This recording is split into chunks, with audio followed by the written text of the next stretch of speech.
우리 수요 예배 오신 여러분들을 환영합니다. 옆에 계신 분들 서로 인사 한번 하겠습니다. 잘 오셨습니다라고. 예.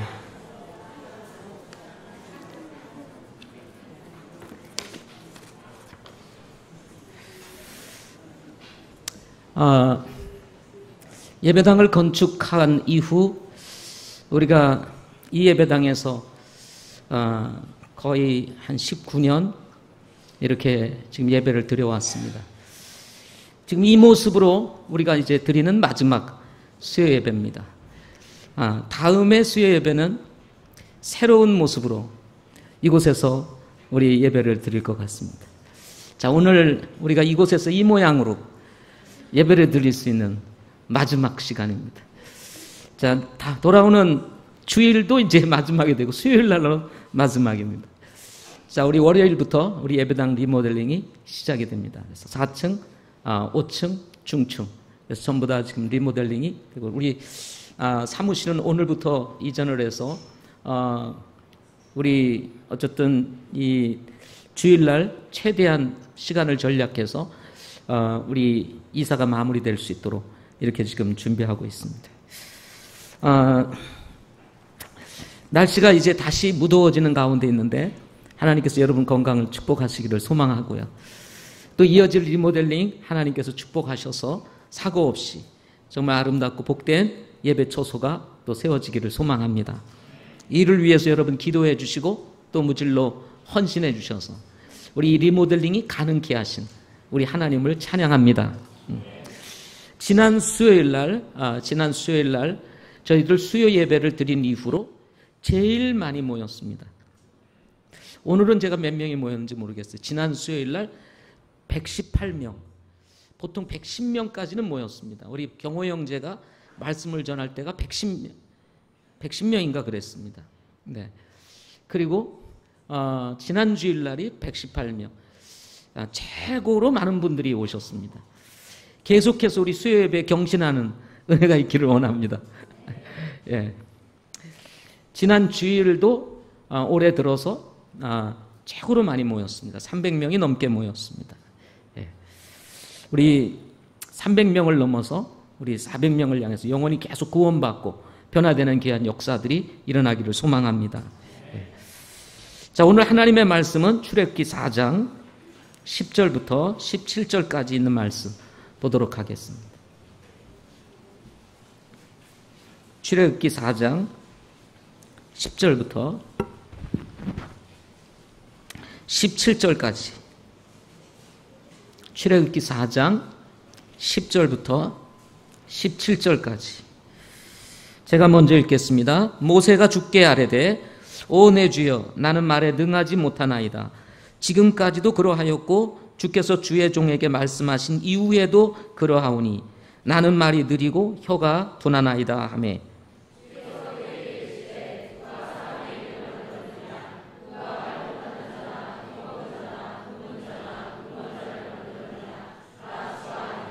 그런즉 이제 가라. 내가 내 입과 함께하여 내가 할 말을 내게 가르치리라.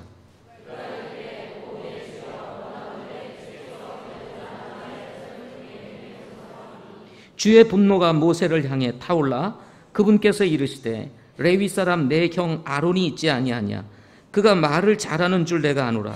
보라, 또한 그가 너를 만나러 나오나니 그가 너를 볼 때의 마음속으로 기뻐하리라.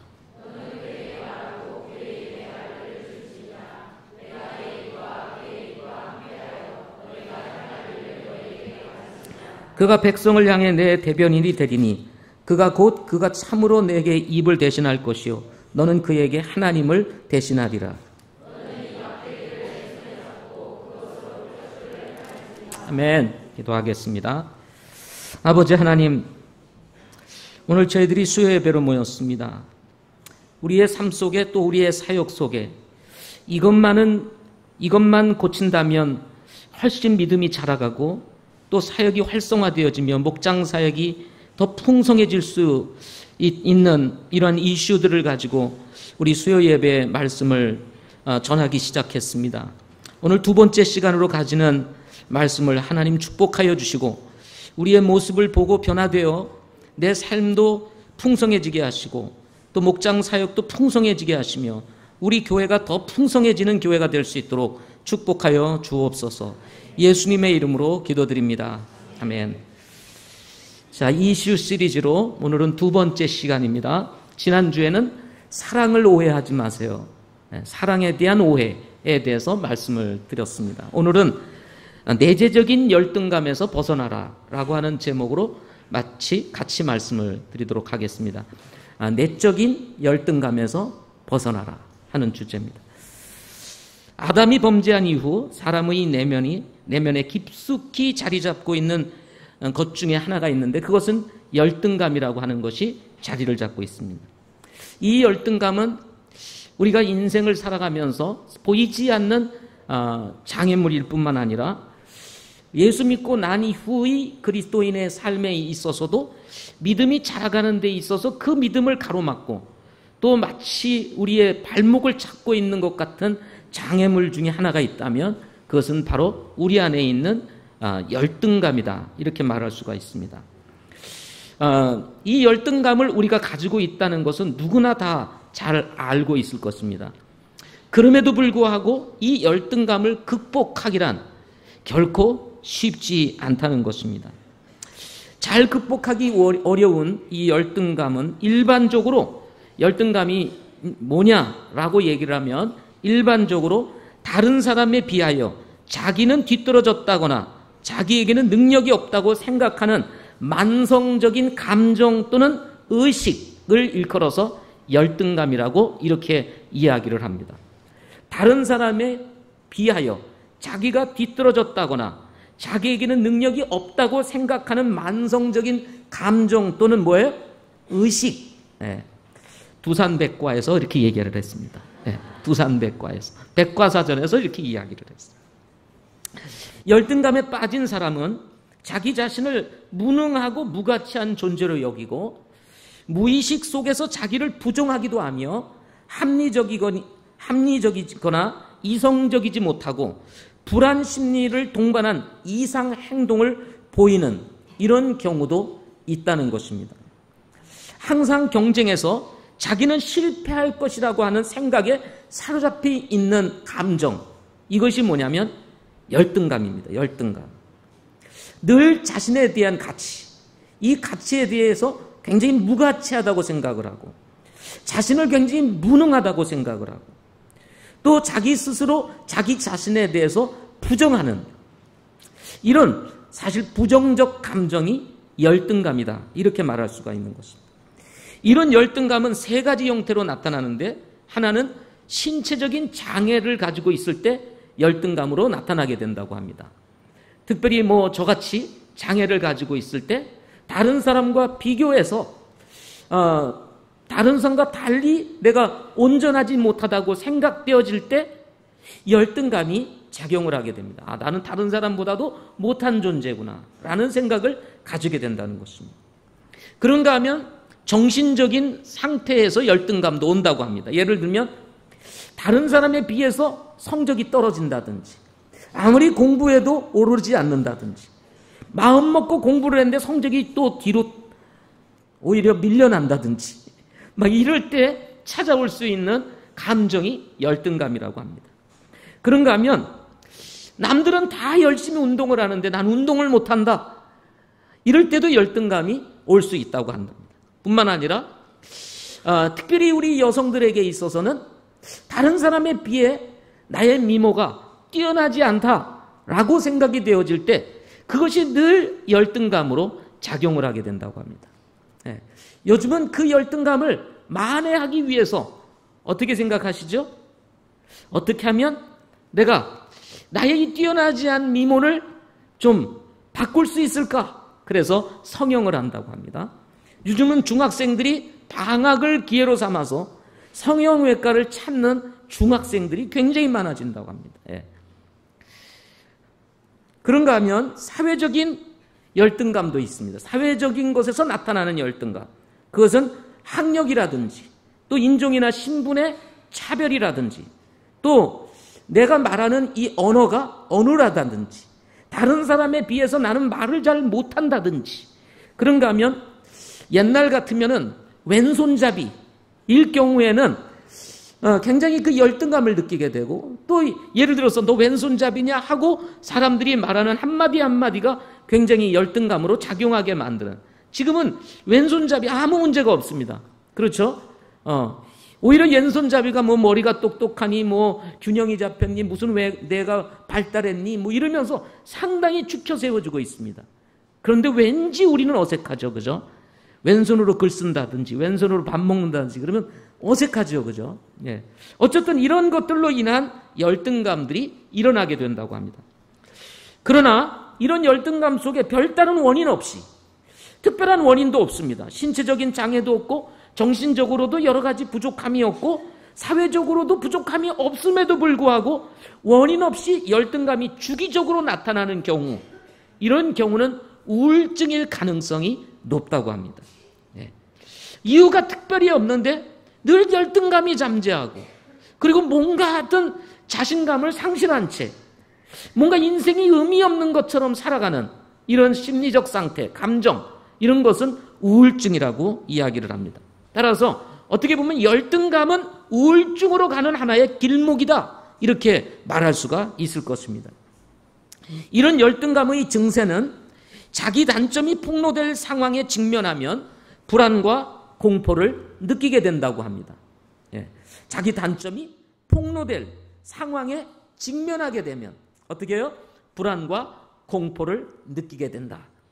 그래서 누군가 여러분의 단점을 얘기했을 때 기분이 상당히 나쁘고, 그리고 감정이 많이 상하시는 분들이 있다면 이분은 열등감이 아주 깊이 내재해 있는 분들이다, 이렇게 말할 수가 있습니다. 그런가 하면은 이런 상황이 올까봐, 혹시나 누군가 나의 단점을 폭로할 이런 상황이 직면할 수 있다고 생각되어지면 무조건 되고 이런 자리를 피하게 되는 그런 상황들이 있다고 합니다. 그런가 하면 또 사람들 앞에서 자기를 이야기하려고 하거나, 또 누군가가 그 사람에 대해서 이야기를 하게 되면 갑자기 얼굴이 빨개지거나, 그 다음에 또 눈에 띄지 않는 곳에 있으려고 하는, 그래서 뭐 예를 들어서 우리가 이렇게 예배로 모이면 눈에 띄지 않는, 보이지 않는 저 구석지기 또는 기둥 옆에, 그래서 잘 눈에 띄지 않는 곳에 이렇게 숨으려고 하는 이런 감정을 가지게 된다고 합니다. 이건 제 얘기가 아니에요. 예, 지금 일반적으로 열등감에 대해서 얘기하고 있는 얘기들입니다. 그런가 하면 다른 사람이 자기 이야기를 하지 않는지 항상 걱정한다는 것입니다. 그래서 여러 사람이 모여서 막 얘기를 할 때 누군가 내 얘기를 하지 않을까 늘 걱정하고 염려하고, 그러다가 내 얘기하면 갑자기 마음이 상하고 뭐 이런, 그래서 이런 사람들에게서 나타날 수 있는 것은 대인기피증이라든지 또는 대중공포증이라든지 이런 것들이 일어날 가능성이 굉장히 높다. 대인기피 또는 대중에 대한 공포, 아마도 이것이 없는 사람은 거의 없을 거예요. 그렇지만 이것이 심하게 나타남으로 인해서 뭔가 사람을 만나기를 싫어하거나 기피하는 현상들이 있다면 깊은 열등감에 내가 빠져 있다고 생각을 하시면 될 것 같습니다. 열등감을 가진 사람들의 성격은 대체적으로 소극적이라고 합니다. 소극적이고, 그리고 주저주저하며 어떤 일을 할 때 항상 주저주저해요. 딱 결정해가지고 어떤 일을 하는 게 아니라 해야 되나 말아야 되나, 해야 되나 말아야 되나, 항상 주저주저하는 이런 성향을 나타내고요. 또 어떤 사람은 자기의 이런 열등감, 이런 것들을 사람들에게 보이지 아니하기 위해서 반대로 매우 공격적으로 나타내는 사람도 있다고 합니다. 매우 적극적이고 매우 공격적이고, 그리고 매우 아주 자신감 넘치게 막 앞에서 나가는데 사실은 그것은 자신의 깊은 열등감을 뭐예요? 이렇게 보상하기 위한, 포장하기 위한 것일 수 있다는 것입니다. 열등감을 가지고 있는 사람은 의식적, 무의식적으로 그 보상을 하려고 한다라고 하는 것입니다. 예를 들면 이런 것이죠. 예를 들어서 내가 별로 이렇게 잘 살지를 못해요. 예. 그런데 예를 들면은 다른 사람들이 뭔가 잘 사는 것 같아. 그러면 괜히 열등감이 있죠, 그죠? 못 사는 것에 대한 열등감. 그러니까 예를 들어서 밥을 먹으러 갔습니다. 그러면 어떻게 될까요? 이 자기를 보상하려고, 자신의 열등감을 보상하려고 하는 사람은 자기가 마치 돈이 많은 것처럼 돈을 퍽퍽 쓴다는 겁니다. 예. 예. 그런 분들 있으시죠? 저도 그런 사람 중에 한 사람인 것 같습니다. 돈을 잘 쓰는 거예요. 그러면서 나는 마치 가난한 사람이 아니다, 물질에 문제가 없는 사람이야 라고 자신을 나타내려고 하는 이런 감정을 가지게 된다는 것입니다. 자, 이런 열등감을 치료하기 위해서는 일반적으로 항울제라고 하는 것을 이렇게 먹게 되는데요. 심하다고 느껴지는 분들은 토플라닐이라든지 프리푸나론이라든지 뭐 이런 것을 복용한다고 합니다. 뭐 여기 우리 약사님도 계시기 때문에 뭐 전문적인 것은 제가 근데 이렇다는 거예요. 예, 일반적으로. 예, 보상 심리를 이용하기도 하며 또한 단계별 치료를 한다고도 합니다. 여러 가지 치료 프로그램을 통해서 1단계, 2단계, 3단계, 4단계로 해가지고 이런 열등감을 극복할 수 있도록 훈련을 통해서 치료하는 일도 이렇게 한다고 합니다. 자, 이런 열등감은 어느 세대에 가장 많이 나타날까요? 이런 열등감이 가장 많이 나타나는 세대.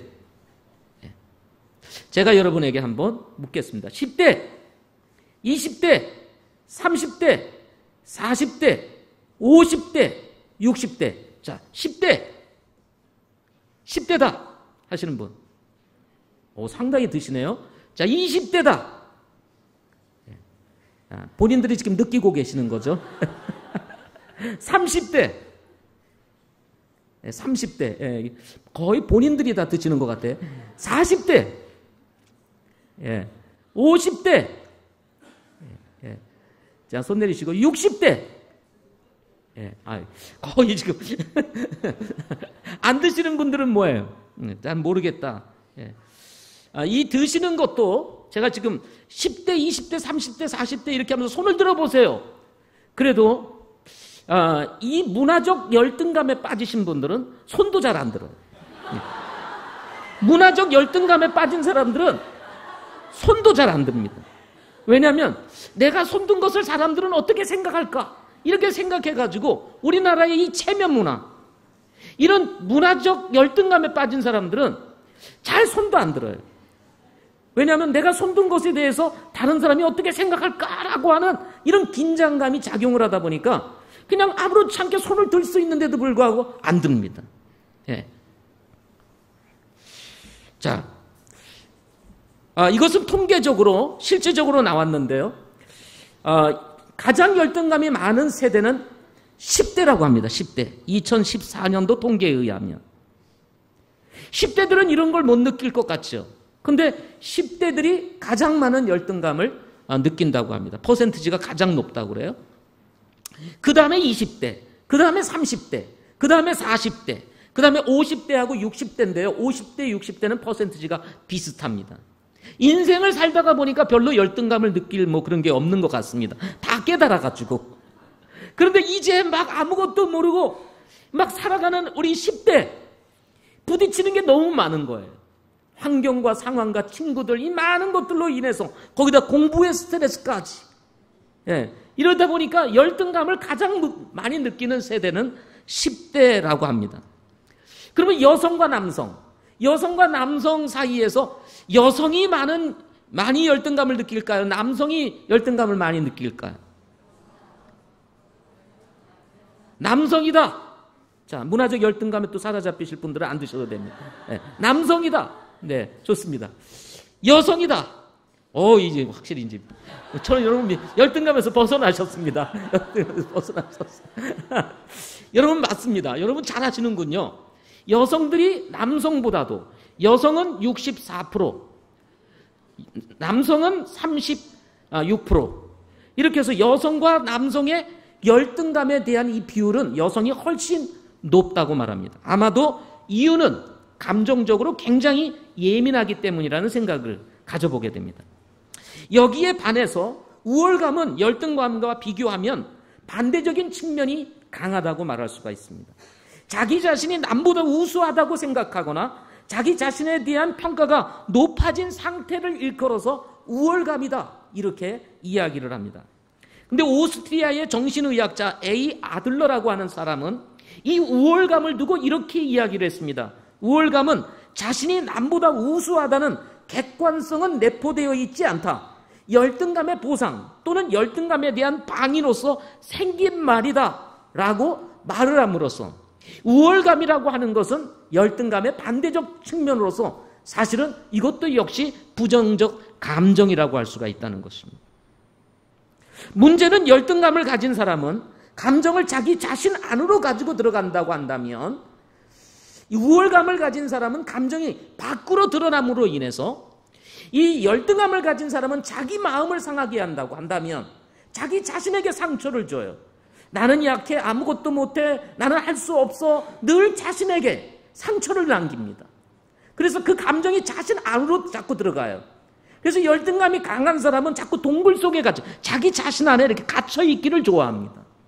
그런데 우월감을 가지고 있는 사람은 오히려 그 감정이 밖으로 나타납니다. 나는 남보다 뛰어나, 다른 사람과 비교해서 나는 뛰어난 사람이야 라고 생각을 하니까 그 자신감이 밖으로 나타나게 됩니다. 자, 이렇게 됨으로 인해서 이 우월감을 가진 사람은 다른 사람에게 상처를 남기기가 쉽다는 것입니다. 열등감은 자신에게 상처를 남기고 우월감을 가진 사람은 다른 사람에게 상처를 남길 가능성이 높다는 것입니다. 자, 이런 우월감은 교만으로 나타나기가 쉽습니다. 골리앗이 바로 그 대표적인 사람이 아닐까. 키가 크고 아주 장골이고요. 그리고 아주 군사로서 충분히 준비된, 그래서 그 우월감을 가지고 이스라엘 앞에 나가서 당당히 항호를 하며 떠벌렸던 그 골리앗. 그렇지만 아주 작은 다윗, 하나님을 신뢰하고 믿었던 그 다윗 앞에 무참히 무너지면서 그의 우월감은 그냥 땅바닥을 치게 되는 이런 일들이 벌어지게 되었죠. 열등감과 우월감은 좌우로 나타나는 감정으로 둘 다 부정적 감정이라고 할 수가 있습니다. 이런 부정적인 감정은 하나님으로부터 오는 것이 아니라는 것입니다. 왜냐하면 하나님은 부정적이신 분이 아니시기 때문에 그렇습니다. 다시요, 하나님은 부정적인 분이 아니십니다. 따라서 부정적인 감정, 부정적인 생각, 또 부정적인 어떤 지식, 이 모든 것들은 하나님으로부터 오는 것이 아니라는 것입니다. 오늘 말씀은 모세의 이야기입니다.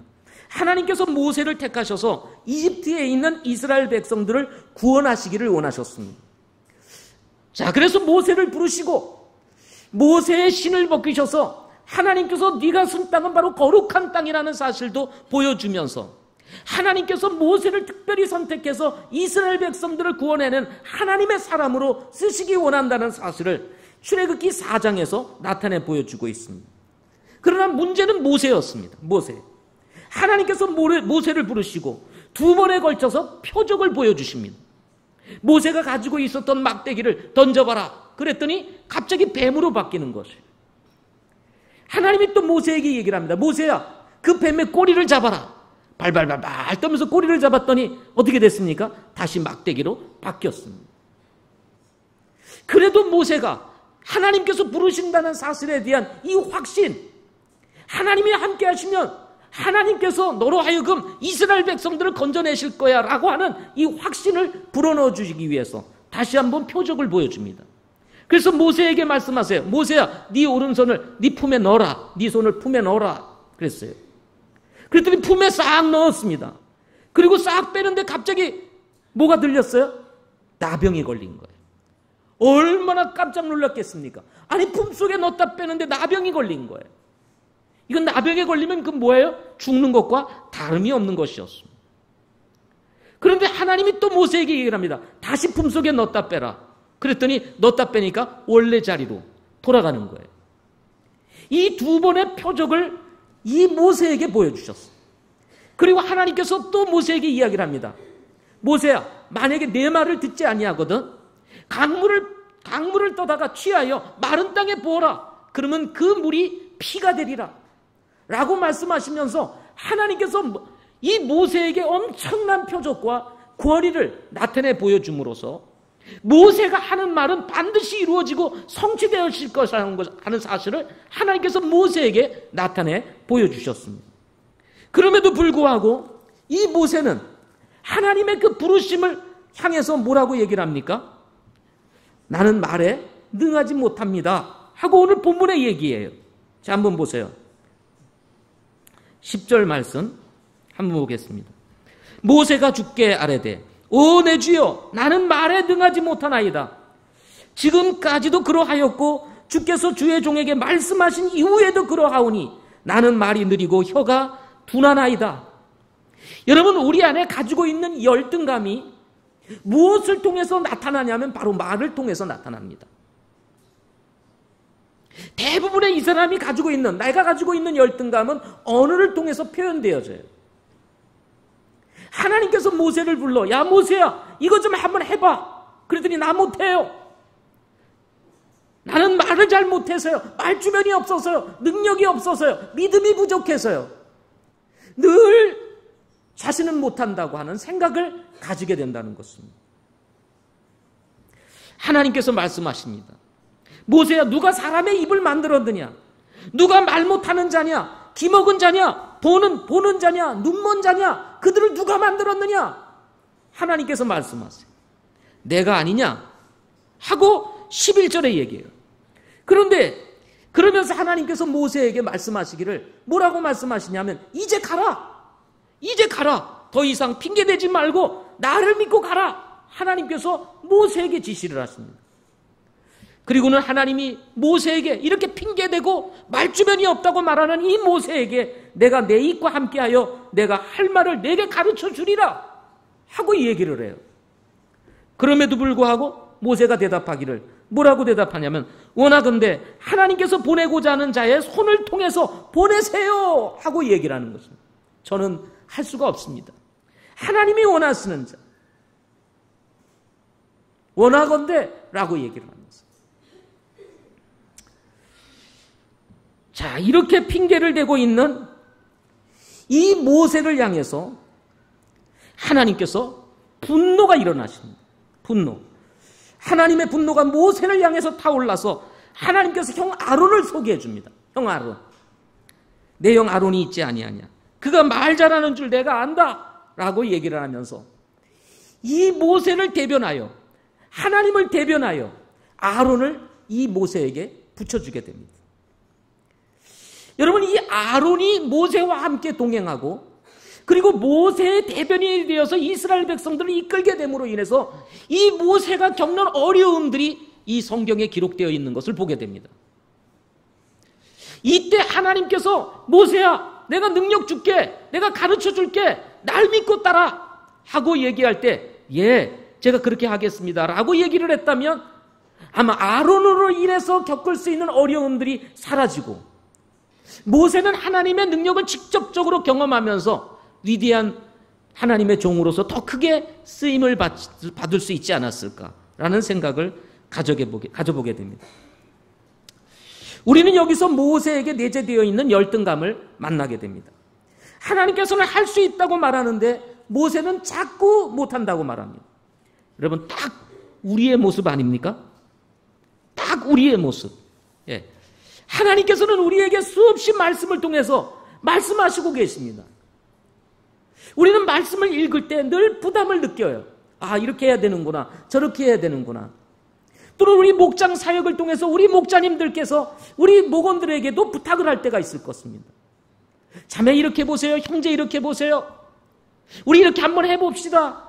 아, 그럼 저 못하겠는데요. 아, 저는 그런 거 잘 못해요. 한번 해보세요. 아, 저는 못해요. 다음에 할게요. 늘 이렇게 우리는 핑계를 댄다는 것입니다. 스스로 자신을 할 수 없다라는 생각 속에 사로잡혀서 하나님께서 하실 수 있다고 말씀하시고 하나님이 능력을 주신다고 말씀하심에도 불구하고 우리는 늘 할 수 없다고 말을 한다는 것입니다. 여러분, 하나님은 약하신 분이 아니십니다. 이스라엘 백성들을 이끌어낼 수 있는 놀라운 능력을 가지신 하나님께서 모세를 인도하셨듯이 여전히 지금도 우리를 인도하고 계신다는 사실입니다. 하나님을 과소평가하면 안 됩니다. 우리는 너무 내 자신을 의지함으로 인해서 하나님을 바라볼 수 있는 시야가 너무 작아져 있어요. 우리는 하나님에 대해서 시야를 넓히고 하나님을 볼 수가 있어야 되는데 하나님을 보지 못하고 나를 보는 거예요. 내가 너무 크게 보이는 것입니다. 그 크게 보이는 나는 너무 열등감에 사로잡혀 있고 능력이 제한되어 있고 너무 부족한 것이 많아 할 수 없다는 말을 계속해서 내뱉는다는 것입니다. 열등감은 부정적 감정이라고 그랬습니다. 이런 부정적 감정은 하나님으로부터 오는 것이 아니라고 말씀을 드렸습니다. 우리 안에 있는 이런 부정적 감정을 몰아내야 합니다. 하나님께서 모세에게 모세야 내가 도와줄게, 내가 함께할게, 내가 너에게 그 입에 말을 가르쳐줄게 라고 말을 하면 하나님께서 그렇게 하십니다. 그것을 믿고 나가게 되면 나를 경험하는 것이 아니라 나와 함께 하시는 하나님을 경험하는 복을 누리게 되는 것입니다. 우리는 종종 다른 사람과 비교해서 내 자신을 비하시킵니다. 나보다는 누가 더 낫지 않아요? 아니에요. 나보다는 저 사람의 믿음이 더 좋아요. 하나님께서 이미 구원해 주시고 불러주시고 지혜와 힘과 능력도 주시고 함께해 주시겠다고 말씀을 하시고 계십니다. 그럼에도 불구하고 우리는 늘 예수 믿기 전의 삶의 습관, 육신 속에 사로잡혀서 육신이 가지고 있는 그 연약함에 사로잡혀서 늘 할 수 없다는 생각에 마음을 빼앗기고 있다는 것입니다. 이런 모세를 향해 하나님께서 분노하셨습니다. 하나님이 분노를 하셨어요. 자칫 열등감은 하나님의 분노를 일으킬 수 있는, 하나님의 분노를 생산하는 이유가 될 수 있다는 것입니다. 아마도 제가 볼 때는 우리 사역을 하다 보면 이런 경험을 우리 주변에서 많이 하게 될 것입니다. 할 수 있는데도 할 수 없다고 늘 생각하는 거예요. 할 수 있는데도 할 수 없다고 늘 제자리에 머물러 있는 거예요. 변화를 추구하고 믿음에서 나아갈 수 있고 하나님을 경험할 수 있는 기회가 열려 있는데도 불구하고 자기 자리에 그대로 멈춰서 꼼짝하지 않고 있는 것입니다.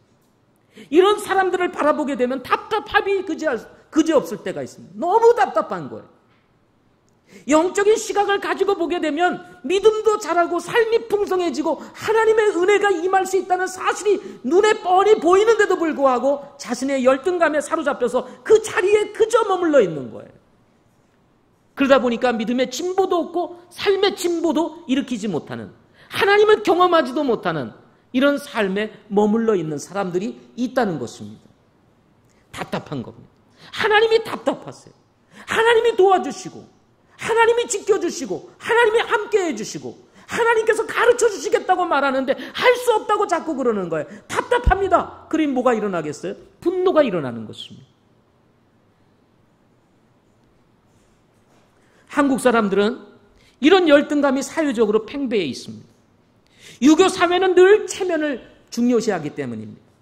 어느 순간부터 체면 문화가 자리를 잡음으로 인해서 사람들이 말을 잘 하지 않습니다. 혹시나 내가 체면 구기지는 않을까? 내가 말 잘못해가지고 혹시 사람들이 나를 어떻게 생각할까? 그래서 우리 목장 사역에서 목장 모임을 가져다 보면 일반적인 나와 상관없는 이야기를 할 때는 그렇게 말을 잘하시다가 갑자기 말씀에 대해서 한번 나눠봅시다 그러면 다들 침묵을 지키기 시작하고 갑자기 그 밝던 얼굴, 그렇게 자주 입을 벌리던 그 입이 꽉 닫혀 있는 경우가 많다는 것입니다. 왜? 자신을 이야기해야 되니까. 자신을 이야기해야 되니까.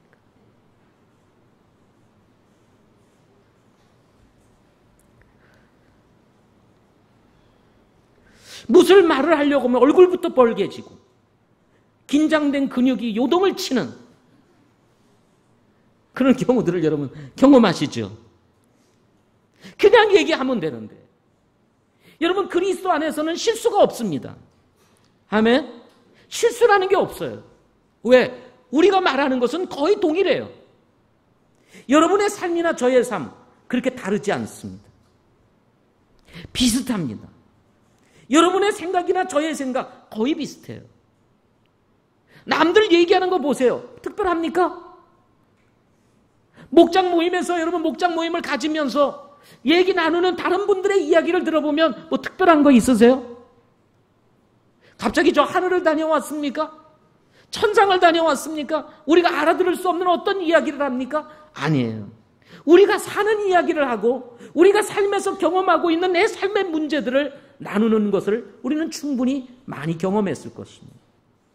그럼에도 불구하고 사람들이 나를 어떻게 생각할까? 내가 이런 말을 하면, 하나님 앞에서 나의 연약함을 얘기하면, 내가 잘못된 것을 이야기하면 어떻게 생각할까?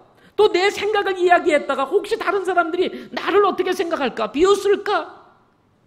혹시 내가 말하는 건 잘못된 것이 아닐까? 틀린 것은 아닐까? 등등의 염려 때문에 그저 입을 꽉 다물고 있는, 체면만 지키고 있는 이런 사람들일 수 있다는 것입니다.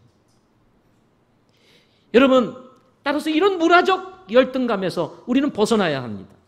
하나님께서 내게 주신 생각들, 하나님께서 내게 주신 감정들, 하나님께서 내게 주신 마음을 정말 그리스도 안에서 같이 토하여내면서 하나님이 나를 통해서 어떻게 일하시고 계시는지, 하나님께서 나를 통해서 무슨 말을 하기를 원하시는지, 하나님께서 나를 통해서 어떤 생각을, 감정을 토해내기를 원하시는지를 그대로 나눌 때 여러분, 우리 삶이 치유가 되고 회복이 되고, 그리고 여러분 삶이 풍성해지는 은혜를 누리게 되는 것입니다.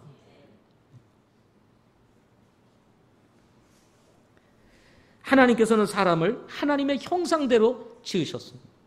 이렇게 지음받은 사람은요, 여러분 비교의 대상이 아닙니다. 우리는 비교의 대상이 아니에요. 다시요. 우리는 뭐의 대상이 아니다? 비교의 대상이 아니다. 자, 옆에 계신 분하고 여러분 정말 신앙의 고백처럼 얘기해 보세요. 당신은 나의 비교의 대상이 아닙니다. 비교의 대상이 아닙니다. 여러분, 우리가 이미 이렇게 이야기를 하고는 있지만, 이미 우리는 우리 안에 육신을 가지고 있기 때문에, 제 성품을 가지고 있기 때문에 나도 모르는 사이에 우리는 비교하고 있어요. 맞죠?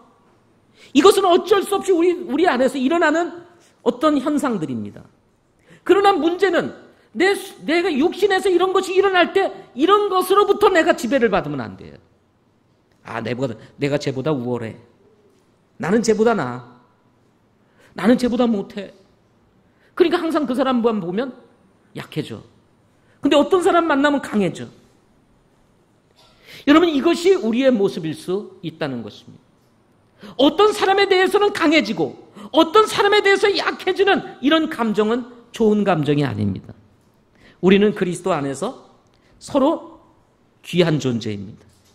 우리가 배웠든지 못 배웠든지 가지고 있든지 가지고 있지 아니하든지, 우리가 잘생겼든지 못생겼든지, 여러분 우리 자신 그 자체가 존귀하고 귀한 것입니다. 하나님의 절대적 가치를 지니고 있기 때문입니다. 물론 죄로 인해서 절대적 가치가 떨어짐으로 비교하는 존재가 된 것이 문제이기는 하지만, 그러나 구원받은 사람은 잃어버린 가치와 하나님의 형상이 회복되었기 때문에 회복된 하나님의 사람들을 두고 비교함으로 우월감정과 열등감정을 가지는 것은 자기 스스로가 뭐예요? 불행해지는 이유가 된다는 것입니다. 성경은 구원받는 순간 우리를 두고 이렇게 얘기했어요. 너희는 새로운 창조물이라. 이전 것은 지나갔으니 보라 새 것이 되었도다. 자, 나는, 따라서 해보세요. 나는 새 것이다. 옛날의 내가 아니다. 과거를 묻지 마라. 나는 새로운 사람이다. 아멘. 과거를 두려워하지 마세요. 더 이상 여러분 과거에 묻혀서 살지 마세요. 과거에는 여러분이 죄인이었습니다. 과거에는 죽을 죄인이었습니다. 정말 존재하는 가치도 없는 죄인이었어요. 그렇지만 예수님으로 말미암아 우리는 완전히 새로운 사람이 된 것입니다. 하나님의 자녀가 된 거예요. 누구를 비교해요? 비교할 수 있는 존재가 아닙니다. 왜? 하나님의 절대적 가치가 이미 내 안에 세워져 있기 때문에 그렇습니다. 만약에 여러분 누군가 나를 향해서 비교하면 그것은 누구를 향해서 비교하는 것과 같아요? 하나님을 향해서 비교하는 것과 같습니다. 마치 하나님을 향해서 비교하고 내가 더 우월하다 이렇게 생각하는 것과 같고, 하나님과 비교해서 내가 하나님보다 열등하다, 그래서 나는 아무것도 할 수 없어, 이렇게 말하는 것과 같은 것입니다. 여러분 갈라디아서 3장 26절부터 28절에 보면 이런 말씀이 있습니다. 너희가 다 그리스도 예수님을 믿는 믿음으로 말미암아 하나님의 아이들이 되었나니 너희 중에서 그리스도 안에서 침례를 받은 자는 다 그리스도로 옷 입었느니라. 거기에는 유대인이나 그리스인이 없고 매인자나 자유로운 자가 없으며 남자나 여자가 없나니 너희는 다 그리스도 예수님 안에서 하나이니라. 하나이니라. 이 말은 차별이 없다는 것입니다. 누구도 비교할 수 있는 대상이 아니라는 것입니다. 사회적 신분은 분명히 다릅니다. 유대인이고 그리스인이고 매인자이고 매이지 아니하는 자이고 남자이고 여자인 것은 사실이에요. 그렇지만 그리스도 안에서는 우리가 하나라는 것입니다. 따라서 더 이상 비교해서는 안 됩니다. 여러분 스스로 비교하지 마십시오. 그렇게 되면 우월하거나 아니면 열등한 감정을 가질 수밖에 없게 되는 것입니다. 구원을 받았다는 것은 이미 죄로 말미암아 망가져 내재되어 있는 열등함을 버리고 이제는 새로운 삶을 살겠다고 결정한 것과 같은 것입니다. 이미 우리는 죄인이었습니다. 예수 믿기 전에. 그렇죠. 그러나 지금은 어떻습니까? 죄인이 아닙니다. 지금은 의인입니다. 아멘. 그렇다고 여러분이 죄를 범하지 않는 것은 아니에요. 물론 죄를 범해요. 그렇지만 하나님은 그 죄를 죄인으로 여기지 아니하고 우리를 의인으로 여겨주신다는 것입니다. 따라서 여러분 과거에 내가 예수 믿기 전의 나의 삶을 두고 변화된 나를 비교해서 나를 숨기고 그 속에 꽁꽁 갇혀있는 것은 여러분 어리석은 것입니다. 지나간 과거예요.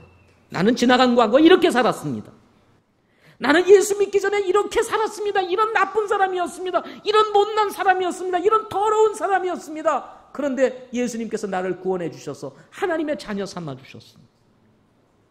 여러분 그래서 과거의 우리의 삶의 이야기는 예수 믿고 난 이후의 과거의 우리의 삶의 이야기는 하나님의 은혜가 얼마나 크고 놀라운지 하나님이 우리를 얼마나 사랑했는지 하나님의 우리를 향한 그 하나님의 사랑이 얼마나 높고 깊은지에 대한 축복의 이야기인 것입니다.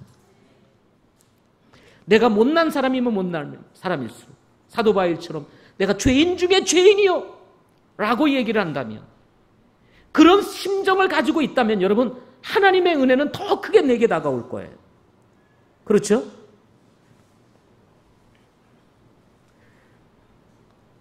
그런데 우리가 구원받고 났음에도 불구하고 여전히 믿기 전에 그 열등감에 사로잡혀서 내가 죄인으로서 가치 없이 의미 없이 살던 그때의 그 옛사람에게 사로잡혀서 여전히 뭐예요?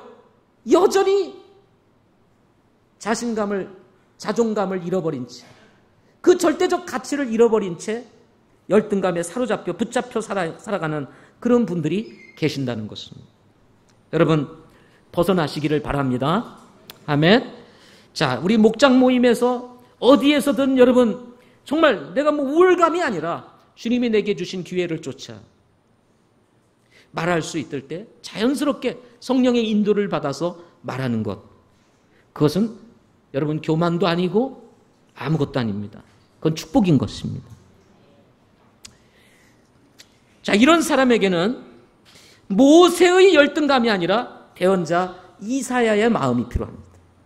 이사야서 6장 8절에 하나님께서 당시 이스라엘 백성들의 상황을 두고 이렇게 말씀하십니다. 또한 내가 주의 음성을 들었는데 이르시기를 내가 누구를 보내며 누가 우리를 위하여 갈까 하시더라. 그때 내가 이르되 내가 여기 있나이다. 나를 보내소서라고 이사야가 대답을 했습니다. 주님을 위해서 일할 사람, 내가 누구를 보낼고 누가 우리를 위하여 갈까라고 이야기할 때 자기가 그 음성을 듣고 나를 보내소서. 내가 여기 있나이다. 여러분 이 믿음이 지금 필요합니다. 아멘. 죄요 그러지 마세요. 자, 옆 사람 보지 마세요. 죄입니다. 죄. 저 형제예요. 저 자매예요. 저 모친님이세요. 자매님이세요. 이렇게 말하지 마세요. 내가 믿음이 있든 없든 하나님은 나를 보내시기 원하십니다. 내가 말하기 원하고 내가 믿음을 행사하기 원하고 내가 입을 열어 하나님의 이름을 노래하기 원하고 하나님을 간증하기 원하고 내 삶을 이야기를 하는 것을 하나님이 원하신다는 것입니다. 아멘. 베드로는 우월감에 빠져 있었던 사람이었습니다. 자신이 다른 제자들과 비교하여 주님을 더 사랑하는 사람이라고 생각을 했던 것 같습니다. 예수님께서 제자들의 발을 씻으려고 할 때 거절한 이유가 저는 거기에 있다고 생각합니다. 어찌 보면 다른 제자들이 못마땅했을 것입니다. 그러나 베드로는 여전히 영적인 안목을 가지고 보면 육신적인 사람이었습니다. 그러나 주님은 이런 베드로를 겸손하게 이끄심으로 주님께서 발을 씻도록 내밀게 하십니다. 예수님께서 빌라도 관저로 잡혀가실 때 따라 들어갔던 베드로. 그러나 그는 그곳에서 예수님을 3번씩이나 부인합니다. 엄청난 실패를 경험하고 마음이 실족해서 고향으로 들어가 고기를 잡고 있었던 베드로. 그 베드로를 향해서 그물을 깊은 곳으로인가요? 왼편으로인가요? 던져라 하고 말씀해. 던졌더니 어떻게 됐어요? 고기가 왕창 잡힌 거예요. 아, 그때 비로소 누군가 주시라. 그러니까 베드로가 가장 먼저 바다에 뛰어들어가지고 다가왔던 사람. 그가 누구예요? 베드로입니다. 이런 베드로를 향해서 우리 주님이 내가 나를 사랑하느냐 3번 물으시고 그에게 목양의 사역을 맡기십니다. 내 양을 먹이라 하고 맡기십니다. 여러분, 이 사건이 있은 이후 베드로에게서는 그 전에 나타났던 우월감이나 이런 것들이 전혀 나타나지 아니야. 정말 겸손하게 하나님께서 하라고 하시는 대로 철저히 순종하면서 신실하게 주님을 섬겼던, 자충우돌하지 않는 균형 잡힌 그리스도인으로서 제자로서 정말 귀한 사역을 마무리하고 그의 일생을 마칩니다. 그것을 어떻게 알 수 있을까요? 바울이 3년 동안 아라비아에 있다가 돌아왔을 때 바울이 베드로를 만납니다. 그때 그 베드로를 만난 이후에 베드로를 보자마자 면전에서 베드로를 책망해요. 사실 베드로는 신앙적으로나 모든 면에서 인생의 선배였습니다. 영적으로도 선배였어요. 그런 베드로를 향해서 바울이 책망을 해요. 바울이 어떻게 했을까요? 기분 나빴다, 싸웠다, 다시는 만나지 않았더라, 이런 말이 성경에 없습니다. 바울의 그런 책망도 기꺼이 받아들이면서 자신의 잘못을 인정할 줄 알았던 사람, 그 사람이 누구냐? 베드로였습니다. 바울 또한 굉장히 종교적 우월감이 뛰어났던 사람이었습니다.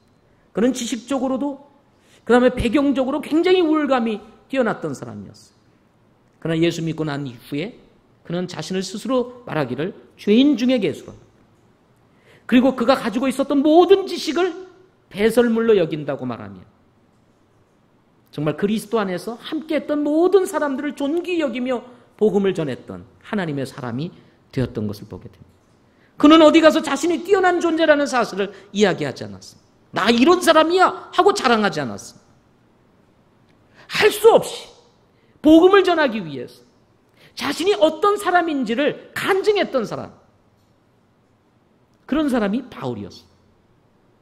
그리스도 안에서 가지고 있는 지식의 우월성 아무것도 아니라는 사실을 알게 됩니다. 종교적 우월성 아무것도 아니라는 사실. 예수님으로 말미암아 인생이 바뀐 바울의 삶에는 고난과 핍박의 투성이었지만 그 안에서 예수 믿고 거듭나는 것이 얼마나 존귀하고 그리스도 안에 있는 것이 얼마나 값진 것인지를 알면서 그들과 함께 울며 그리고 정말 말씀을 부여잡고 함께 했던 사람, 그 사람이 바로 바울이었습니다. 여러분, 혹시나 이런 내재되어 있는 열등감이 우리의 신앙생활에 장애물이 되고 있다면 벗어나실 수 있기를 바랍니다. 그리고 말하기를 시작하십시오. 마지막으로 한 자매가 저에게 찾아와서 이렇게 이야기를 했습니다. 목사님, 제가 하나님을 믿는 것도 아닌데, 안 믿는 것도 아닌데 제 삶에 아무런 반응이 없습니다. 변화가 없습니다. 뭔가 이렇게 변화가 있어야 되는데 변화가 없습니다. 그냥 늘 똑같습니다. 어떻게 하면 좋을까요? 그래서 제가 얘기를 했습니다. 의식적으로 반응하세요. 마음에 있든 없든 의식적으로 반응하세요. 자, 여러분, 혹시 제가 초청을 합니까? 그러면 여기 나와서 한번 기도해 보세요. 체면 문화는 나옵니까? 안 나옵니까? 체면 문화에 문화적 열등감에 빠진 분들은 여기 나올까요? 안 나올까요? 아무리 초청해도 안 나옵니다. 나오는 것조차도 사람들이 어떻게 생각할까 싶어가지고 못 나와요. 근데 그러지 마시고 나와서 한번 기도해 보세요. 반응해 보세요. 적극적으로 반응해 보세요. 근데 진짜 초청을 했더니 나오시더라고요. 제가 얘기했던 것들을 그대로 실천하시더라고요. 그 다음부터 얼굴이 진짜 바뀌고 뭔가 하여튼 굳어있는 얼굴이 펴지고 웃는 모습으로 바뀌고 삶의 변화가 일어나는 것을 보았습니다. 여러분 벗어나시기를 바랍니다. 기도하겠습니다.